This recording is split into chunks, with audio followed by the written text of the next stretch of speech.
Welcome to Spyro the Dragon. Today is September the 11th, 2013. Precisely 15 years ago, this game was released in North America. So, let's go. Damn it, fine, go ahead. I'll start a new game and do it again, that's fine.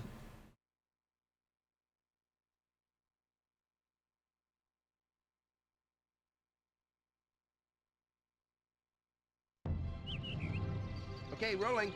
Oh, it's been peaceful here in the Five Worlds, or is it 6? For a Dragon's Age. We now have 12,000 treasure, or is it 14,000? What about this Ganasty Gnorc character? Now, I understand he's found a magic spell to turn gems into warriors for his cause. I'll take that question. Nasty Gnorc is a simple creature. Simple. He has been contained in a remote world and is no threat to the Dragon Kingdom. No threat! Besides, he is ugly. Ugly? That does it! Looks like I've got some things to do. You certainly do, Spyro. I've wanted to redo the Spyro trilogy for a long time, and this seems like the perfect time to do it. So, let's go.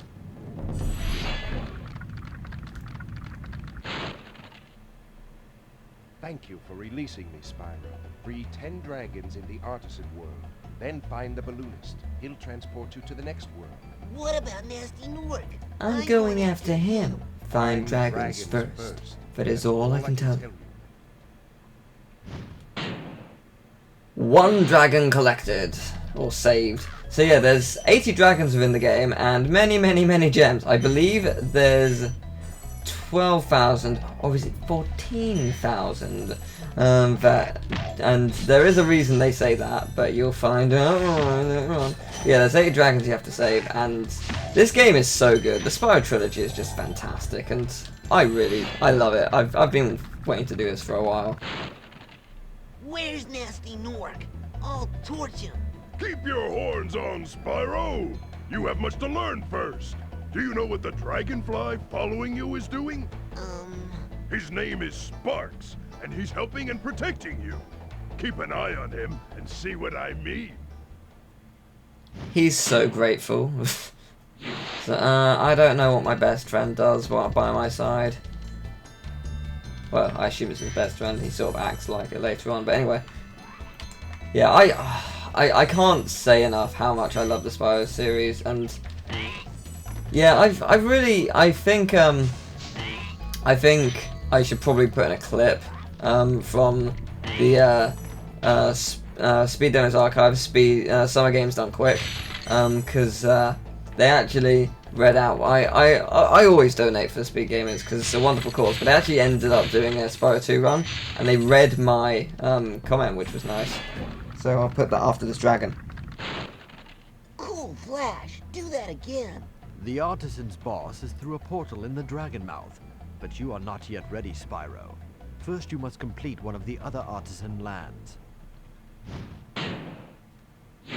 Teal Bald gave $35 and said, "Here's $35 for an amazing cause. Love the Spyro 2 speedrun. I knew the game had a lot of skips, but not nearly as many as being shown here. Thank you for that. You've definitely got me hyped to start my Let's Plays of the Spyro series. Burning Calyx can't come soon enough." Oh, you are so right about that. Somebody knows priorities straight. If you can figure out how to kill them, please put that in, okay? That needs to be in a row. Yeah, basically what he's saying is once you beat one of the levels, that giant head will open. And there is actually ways, like you don't have to specifically go through the portal each time you finish a level. You can press start and quit level that way. It will take you out and it will save all your stuff. However, that will not open the door. That won't work. So if you wanna open that giant head and be eaten by a stone dragon, then that's what you do. You go through the portal. Because everyone wants that, right? No? Just me? Am I the only one who thinks that's fascinating, being eaten by a giant stone dragon? Anyone at all? Okay, good. So through here we got one of my favourite levels above this tower, which is Town Square. Hey, Spyro. Hello. Press the jump button twice to glide. And don't be afraid. Afraid? Of what? Falling from high mountain peaks? Plummeting into prehistoric glaciers? Oh, that. Oh yeah. Yeah, that could be a problem. Yeah, Town Square is up here. I believe it's called Town Square. That'd be bad if I was wrong. I'm pretty sure it is. Like 99% sure. And yeah, I love that level. I guess I may as well go through the levels in order of like their official level order, because there is an actual order, and it's basically where they appear in the world. So it'd be the first level is the one that's just outside. Yeah, it is Town Square. Yeah, it's just past where the first dragon was and whatnot. So yeah, it's I may as well do them in that order, but you can do them in any order. It depends on what you want to do. It's always good. Just choose your path. If you want to get 100%, obviously you have to do them all. But you know, if you don't want to do 100%, you want to just do your favorite levels, feel free. So that is all the dragons and all the gems. And if I was going to be mean, I could very easily just make this the end of the video. But God no, we're going to Stone Hill. We're gonna do a level, and that was weird. Wouldn't let me progress there. It's sort of like the portal was an invisible wall for a second. I don't really see that often. Okay. So I guess I may as well press select. So you see here's the Artisans home, and it shows you how many gems and dragons there are per level. And also at the top it says the percentage. So this is the Artisans home, and it only shows you the levels you've unlocked. And you can also get there by going to inventory and start menu, but select is just much quicker. So yeah, there's that. And yeah, as with most games, the game does get progressively harder. For now it's fairly simple, but you're going to get an enemy here which is kind of annoying, but you will encounter something that isn't actually in the inventory. At least it doesn't tell you about it until you get it. And that would be dragon eggs. Or just eggs. I don't know if they're specifically dragon eggs. I'm pretty sure they are. But we'll talk about more of that in a second. When you free a dragon or step on one of their platforms, you're saving your progress. That could be useful if you run into trouble. Not that you ever run into trouble, Spyro. Oh no, I never run into trouble. That would be absurd, of course.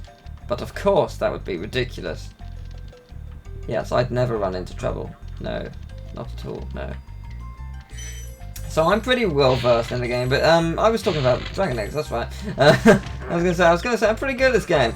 I know what I'm doing. And then I realised, yes, I didn't finish talking about dragon eggs. So basically, the dragon eggs, there are 12 in the game, and you will need them. They don't really serve any purpose apart from progressing to one of the worlds, and I'll talk about that in a second. After you freed all the dragons, pass through this fancy vortex thingamajigger. It'll take you back to the artisan home. But first, let me tell you a story. No thanks. See ya. Okay, so the dragon eggs, basically, to get to the next world, you don't have to beat all the levels. There are certain requirements. So for the first world, it's save 10 of the dragons. So there are 16 you can get at the most in this world. Then the world after that, it's... I can't remember exactly how many gems it is. It's something like, I want to say 2,000, something like that. Like, you need a certain amount of gems. And we just got a key, and I'll explain that in a second. But yeah, you need a certain amount of gems. And then it's after that, it's 6 of the dragon eggs. And those are the only dragon eggs you will ever need. You don't need to get any more, which is weird. Watch the dragonfly, Spyro. His color indicates his power. When he eats butterflies, he stays strong. Like me. Sure. Sure, nice, cool, wonderful. So, yeah, here's the key. Once you get the key, you can open the chest and you get gems, which is always lovely. We always want treasures. Treasure's good. But yeah, so the eggs aren't needed. Then it's 50 dragons, and then it's something like 6,000 gems, something like that, I think. So yeah, and then you're at the final world. So there's only 6 worlds, but there's a lot of game content, which is always good. I think the game's pretty lengthy. Not as lengthy as the future titles, but this is their first. This is Insomniac Games' first real attempt of. I think this is their first PS1 game. I know it's not their first game. I'm pretty sure it's not, but I think this is their first PS1 game. So Or at least it's the first of the series, and they did a really good job of the first in the series. So yeah, this is what I was talking about when the game gets a little bit harder in this level. These enemies, if you don't flame breath them, they will hurt you, because I'm pretty sure, and I'm going to take my first hit just showing this off. Oh no, it does hurt them. Okay, well, fair enough. Well, if you're not lucky enough, they can hit you, so I was like, oh, I'm going to take my first hit now. I didn't want to actually do it, but whatever. Next dragon, Gildas. Spyro, my friend, how about a hint on gliding? You bet. For the longest glide, press the X button at the top of a jump, and try pressing the triangle button to drop down in mid-flight. Okay, I can do that. I think I can. I think I can do that. There you go. See? Not that hard. Now, I can guarantee I'm going to miss some gems here. I always miss, like, one gem, because they're so spread out around here. And it's normally really obvious as well. There's always a cluster of them, I just missed one. But here's the egg thief. And just flame him, and there you go, you'll get the egg. I should mention that you can press X, or triangle, I think it's triangle, to skip stuff like that, like the key animation and that. And even the dragons, if you don't want to listen to them. But I'm going to listen to them, obviously. With the eggs and the keys, I will skip, because do you really want to see that over and over again? I mean, really? And I don't know what's going on outside my window, but it sounds like a lawnmower is dying. So they better stop that. Yep. Either that was a really, really terrible foghorn. Not entirely sure. Hope you can't hear it. We'll see how that turns out in the recording.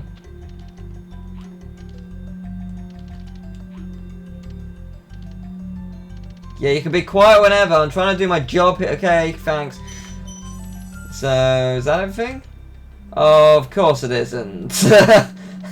No, it couldn't be. Oh no, it's right there. That's right. Okay. I was gonna say, like, there's one. There's always one. So we can quite simply just leave by going out the portal. We can press start and exit level, but obviously we want to go and unlock that boss. Did I not mention it was a boss? I'm pretty sure they said it was a boss. Oh, I think that actually someone's I think someone's drilling a hole in their wall downstairs. I think that's what that noise is. Oh well. We'll do Toasty now. Toasty, this is the only time I'm going out of the level order, but well, maybe not. But it's more the fact that I want to do Toasty. I want to finish this part on a boss. It's not a particularly long level, but it's much more challenging than the others. So this is where the difficulty starts to pick up a little bit.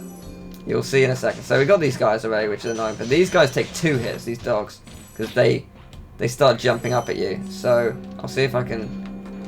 Yeah, see, they'll do that and try and land on you. I didn't do the greatest example of actually showing off what they do, but yeah, they do that. I'm gonna try and last as long as I can without getting hit. I have no idea how long that'll be, but we'll see. Oh god! Oh my god! What the hell? How did I manage to not get hit there? I don't even know.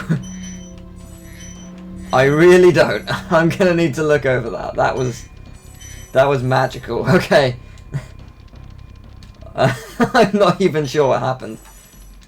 I will. I'll probably end up doing the rest of the trilogy after this. Well, I say probably. I mean, I definitely will be.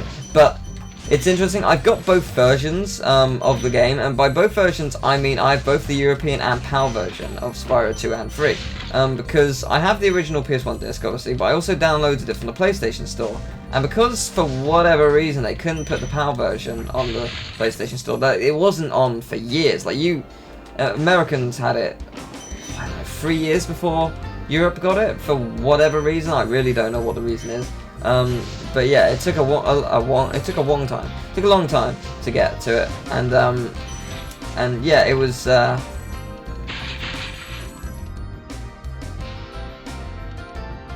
and yeah, it was weird because the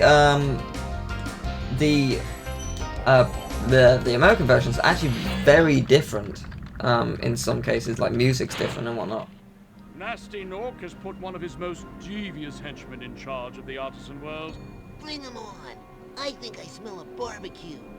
Be careful, Spyro. This boss has many tricks up his sleeve. He's a magician. Yeah, it's weird how the NTSC version works, because the basically the okay, got ya. Did you hear that? Did you hear what it is? What was that? What? Yeah, okay. Got him, nice. Yeah, the it's a sheep. Look. What do you know? I was trying to replicate what just happened. Yeah, the NTSC version, some music's different, some gem placements are different, but also the name's different. The European version of Spyro 2 is called Gateway to Glimmer, which is a reference to the first level, and the American version, which is a cool name, let's face it, Ripto's Rage, which is the villain from the game. So yeah, it's interesting that it is actually different, but there's also gem placements which is slightly different. The music of the final boss is different. The European version, it's an awesome piece of music, and the American version has an opera man singing the exact same tune, but it's the same tune except there's an opera man added in, and I don't know why, but I'm not complaining, it's still brilliant. And yeah, I think this is a good time to end, because, you know, we took out 2 levels and the overworld, and yeah, we've got 2 levels left, and that'll probably be the next part, and yeah, so I will see you then.